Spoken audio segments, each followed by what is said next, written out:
Good day mga kabeks. So, nandito naman po ang Bex ng Maynila para magbigay ng explanation, babala, and nagpapaalala po regarding dito sa trending po na AI generated apps po na gumagamit ng PNP at AFP na uniform.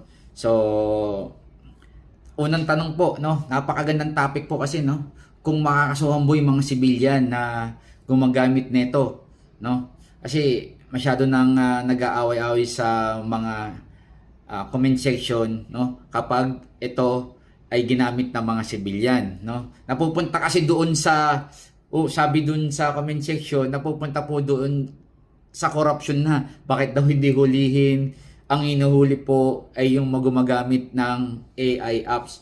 So, ito po, magbibigay tayo ng explanation na ha. Ito po ay depende. Lalo-lalo na po kapag ginamit po ang aming uniform, no? And then sa police and then sa sundalo.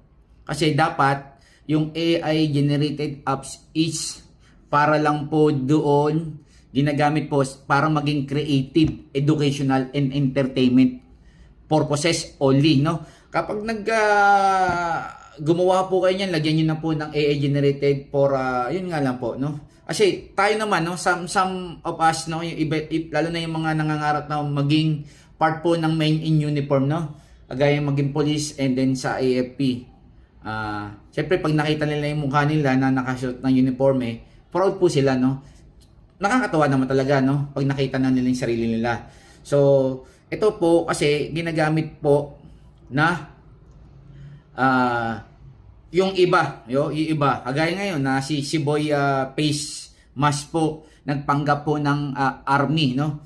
Na-validate na po yan. Hindi po siya member po ng Philippine Army. Na-validate na po ng Philippine Army yan and then ng AFP. So kami, nagpapaalala po, no? Nagbababala, no? Sa paggamit ng police uniform and then sa AFP, no? No, kasi ginagamit po ito, kagaya po niya, no? Ginagamit magdulot po ng maling impresyon at posibleng may pananagutan po sa ilalim ng batas sa sitwasyon po, no? Kasi karamihan po niya, kagaya si Boy Face Mask, ginagamit ito bilang magpanggap na bilang sundalo. Yung iba nagpapanggap na bilang police, no? Ginagamit ito sa panloloko, panlilinlang at iba pang illegal na gawain, no? So ito'y advice lang po ito, explanation, no? Shoutout din po dito sa ating kabatch po na si Attorney Richard Rombinis po ng Romblon.